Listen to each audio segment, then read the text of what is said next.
Somnifère, le podcast. On se demande parfois si la vie a un sens. Et puis on rencontre des êtres qui donnent un sens à la vie, nous dit Brassailles. Bonsoir à toutes et à tous, nous sommes le lundi 19 septembre et Somnifère vous raconte ce soir l'histoire d'une jeune femme en quête d'identité et qui fait un voyage en Espagne à la rencontre de ses grands-parents paternels. Cette visite va être riche en émotions. C'est une nouvelle de l'auteur Pego intitulée Carmen. Et juste avant cela, une séance de relaxation pour laisser aller les tensions de ce début de semaine et dormir comme un loir. Je vous souhaite une excellente nuit et maintenant place à notre séance de relaxation. La séance de relaxation.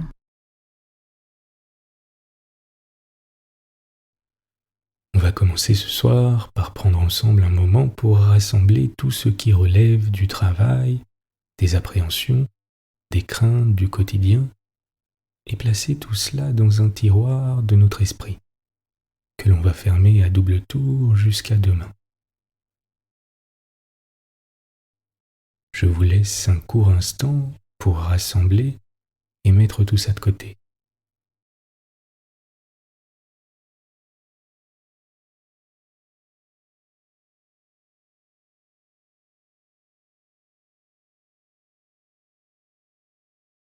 Je vous invite à prendre une grande inspiration, la plus grande que vous ayez prise aujourd'hui,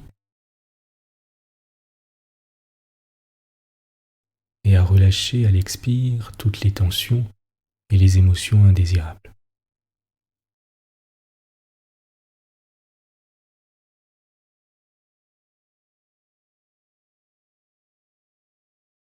Pendant un court instant, ne faites rien d'autre que de porter votre attention sur les mouvements de votre ventre et de votre abdomen.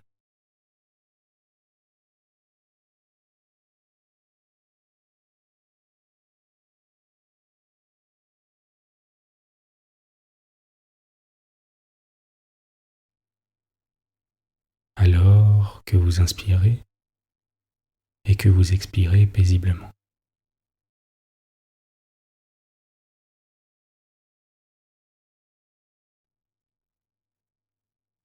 Prenez un moment à présent pour visualiser la version de vous-même qui serait la plus calme et la plus sereine.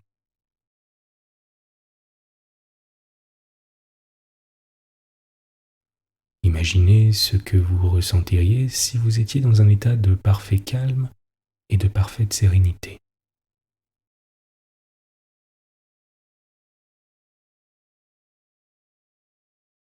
Quelles seraient vos émotions?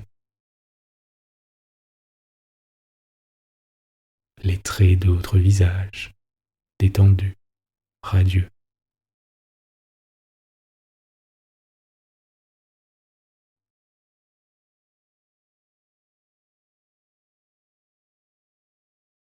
Pendant quelques instants, ne faites rien d'autre que d'observer simplement votre respiration et l'air qui entre et sort de vos narines. Et vous pouvez, si votre position le permet, mettre une main sur votre ventre et vous laisser bercer par ces mouvements.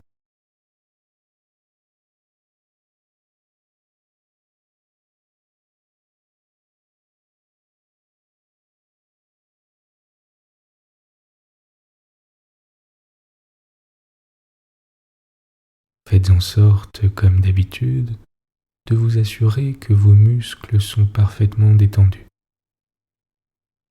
notamment au niveau de la mâchoire, de la langue et des épaules.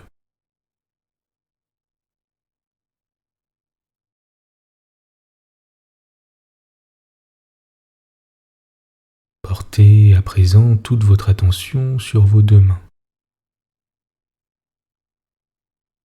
et observez simplement vos sensations pendant quelques instants.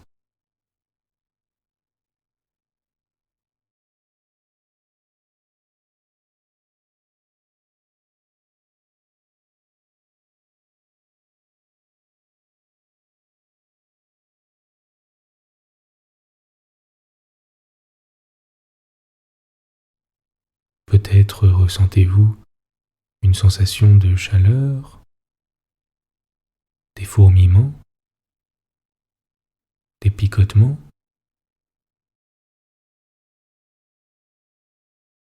Laissez cette sensation remonter lentement le long de vos avant-bras.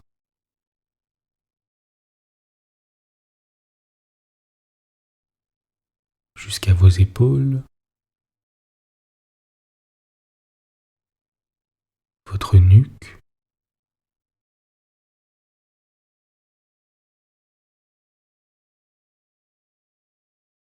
et l'ensemble de votre dos.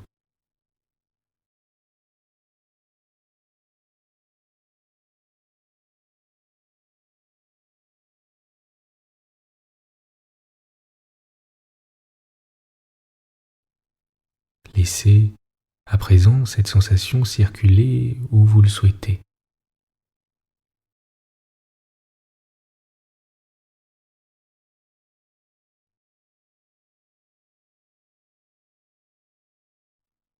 Laissez votre respiration s'apaiser, s'adoucir, et votre corps s'enfoncer dans le matelas un peu plus à chaque expire.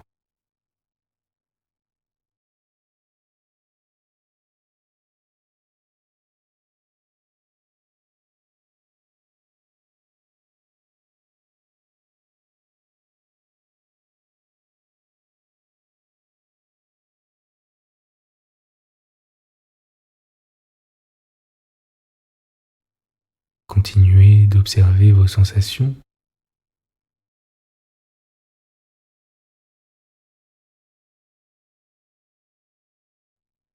Les appuis de votre corps contre le matelas.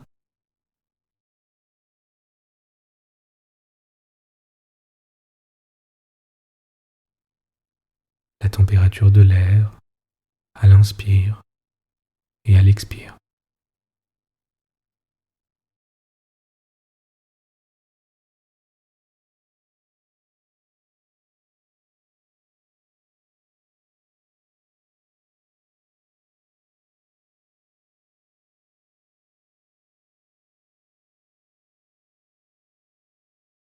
Votre ventre qui monte et qui descend.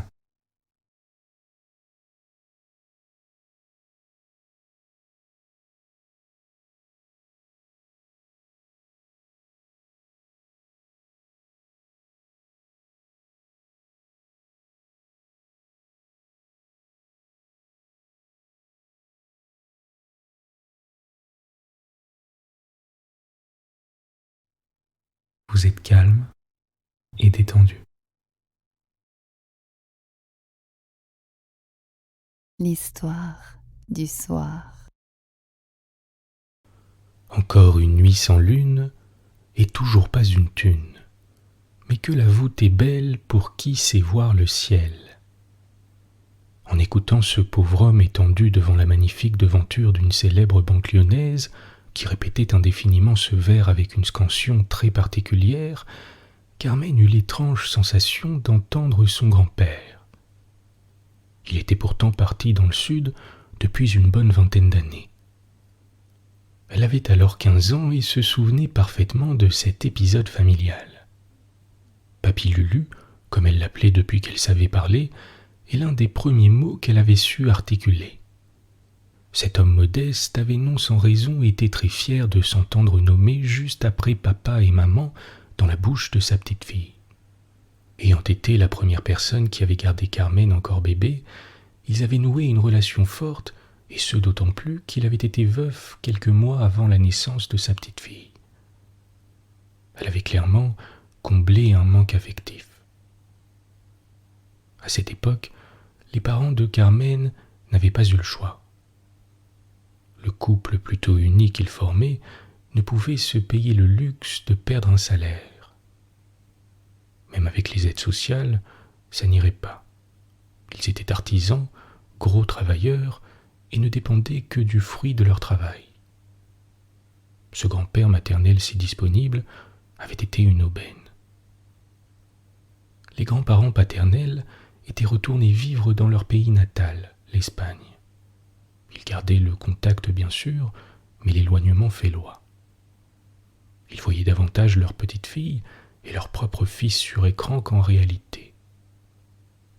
Ils firent évidemment le voyage en France à l'occasion de sa naissance, mais ne restèrent que quelques jours.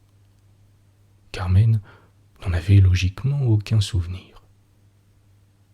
Il y eut par la suite quelques visites familiales dans la péninsule ibérique, mais avec le coût du voyage et la disponibilité limitée des parents, elles furent peu nombreuses.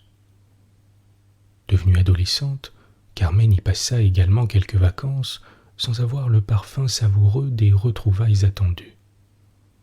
Los abuelos, comme ils aimaient eux-mêmes à s'appeler, n'avaient pas le même poids sentimental que Papy Lulu. Celui-ci fut le repère, le phare de toute son enfance. Le poids de cette période de la vie dans l'inconscient est tel que cet être était resté omniprésent dans l'esprit de Carmen tout au long de sa vie. Il était resté celui auquel elle se référait systématiquement pour gérer les grands événements de sa vie. Elle le consultait au même titre que ses parents. Mais savoir résoudre les problèmes concrets n'était pas son plus bel héritage. Ce qu'elle gardait de lui, c'est que toute petite, il lui avait donné le goût du beau. Regarder les étoiles dans un ciel dégagé et repérer les constellations. Admirer la méticulosité d'une araignée tissant sa toile, tel un géomètre. Observer le vol des insectes passant de fleur en fleur, permettant en cela leur perpétuation en assurant en même temps leur propre alimentation. Regarder simplement et silencieusement un paysage de montagne. Savourer les instants câlins avec quelqu'un qu'on aime profondément. Cet éloge, et par conséquent ce goût de l'inutile qu'il avait su lui faire apprécier, était ancré en elle. Son éloignement avait été une épreuve difficile pour Carmen et sa mère. Elle, fille unique, verrait moins son grand-père adoré, et sa mère son papa, son dernier ascendant. Son père était étonné par la force de la tristesse qu'il avait sentie chez sa femme et sa fille. Les autres membres de la famille, pas très grande d'ailleurs, le connaissaient moins. La vie les avait un peu détachés de lui. Carmen poursuivit son chemin sur ce boulevard parisien, mais cette phrase prononcée par cet inconnu résonna en elle comme un rappel à ne jamais oublier d'apprécier les offrandes de la nature. Il lui vint alors l'idée que d'une certaine manière, elle était tombée dans la facilité et avait été un peu lâche de se détacher ainsi de ses grands-parents espagnols. Leur histoire était aussi la sienne, qu'elle le veuille ou non. Son prénom en était une preuve cinglante. Le père de Carmen était de culture française et n'envisagea pas une seconde de suivre ses parents lorsqu'ils quittèrent le pays. Surtout, il venait de rencontrer celle qui deviendra sa femme, puis la mère de Carmen. Mais Propère savait déjà bien raison quand il y a plus de 2000 ans, il écrivit dans ses élégies, loin des yeux, loin du cœur. Petit à petit, il s'était en quelque sorte sorti du cercle familial, sans pour autant être jamais rejeté. Elle réserva son voyage, qu'elle préféra effectuer en avion. Durant la semaine précédant ce séjour, elle voulut se préparer et ne pas arriver vierge de toute connaissance sur sa destination. Quelques offices de tourisme, 2 ou 3 librairies spécialisées et des révisions sur cette langue vivante d'eux apprises au collège il y a fort longtemps ne furent pas de trop.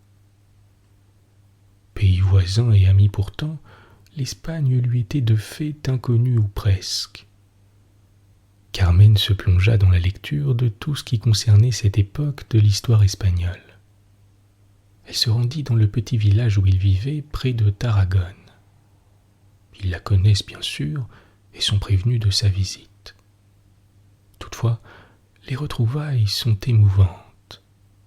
Ils ne se sont pas vus depuis plusieurs années et la demande de retisser des liens avait attendri Los Abuelos. Carmen entama par une formule de politesse en espagnol qui les fit rire.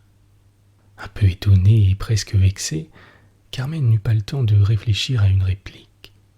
Son grand-père lui répondit immédiatement dans un français impeccable, le petit accent en plus, qu'ils avaient vécu près de 30 ans en France et que la langue de Molière leur était aussi familière que celle de Cervantes. Et puis ici, on parle plus catalan que castillan. Les références littéraires plurent à Carmen, qui travaillait dans l'édition. Ils le savaient, et eux aussi avaient anticipé sa venue.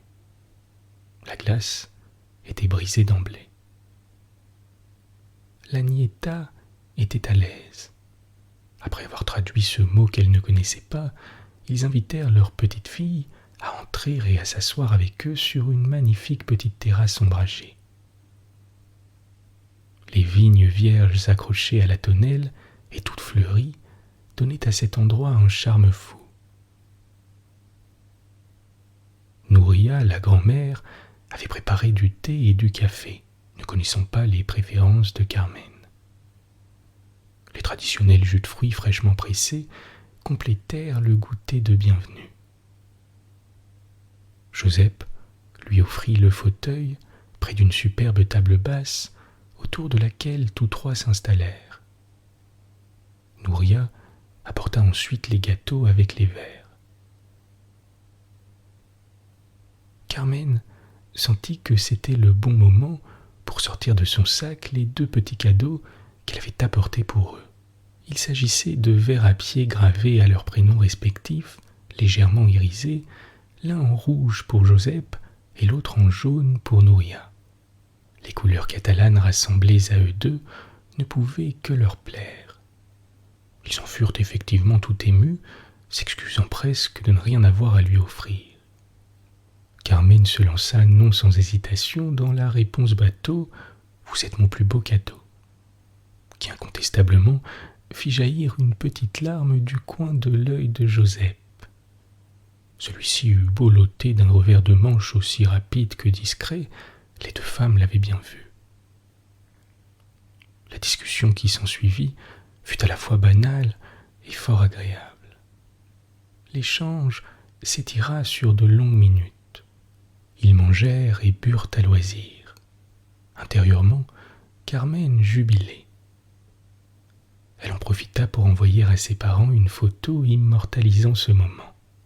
Surtout pour son père, qui c'est sûr sera ému et fier de cette rencontre entre ses parents et sa fille.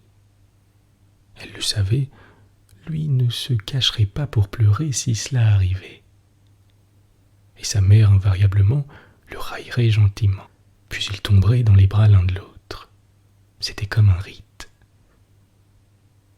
Elle avait pourtant craint ces retrouvailles, ne sachant pas du tout comment serait perçue cette intrusion dans la vie désormais bien huilée de ses lointains grands-parents.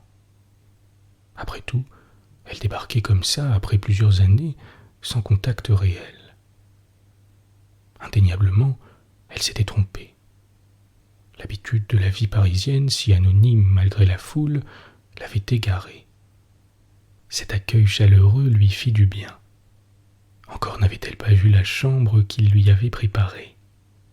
À sa grande surprise, elle y retrouva une poupée géante qui avait fait sa joie lors des rares périodes de vacances qu'elle avait passées ici. Sa mémoire se réenclencha immédiatement et elle aussi, à son tour, ne put retenir une larme. Par délicatesse, les abuelos s'étaient éclipsés, la laissant avec sa nostalgie et ses souvenirs qui ne manqueraient pas de ressurgir.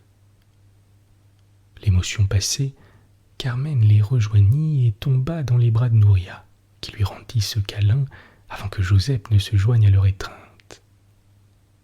Ces quelques secondes immortelles étaient aussi délicieuses que les meilleures choureuses d'Espagne. Après son installation, Carmen fut invitée à visiter le village et à faire connaissance avec le voisinage. La fierté qu'elle lut dans les yeux de ses hôtes quand il la présentait aux habitants la remplissait de joie, avec toutefois une certaine sensation de culpabilité de les avoir autant négligés.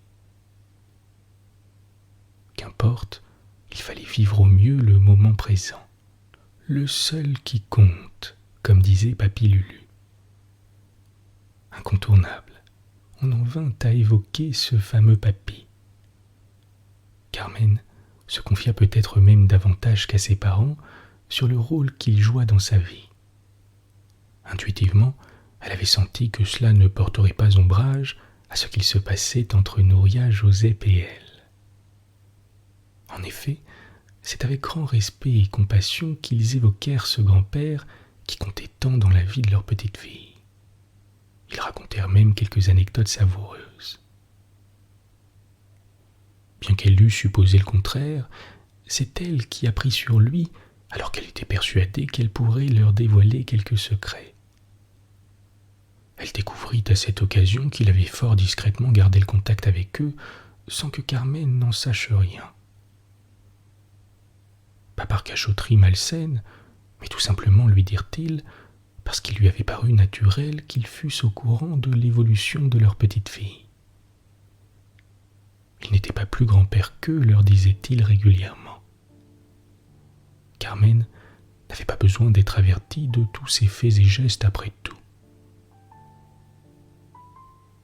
Par cette formule dévoilée, il grandissait encore dans l'esprit de Carmen. La semaine qu'elle passa en Catalogne la ravit au plus haut point. Elle avait en quelque sorte gagné deux nouveaux grands-parents auxquels elle ne manquerait pas de rendre visite chaque mois et découvert d'autres facettes de ce Papy Lulu qu'elle pensait connaître mieux que personne. Ses parents l'attendirent à l'aéroport pour son retour. Encore une surprise.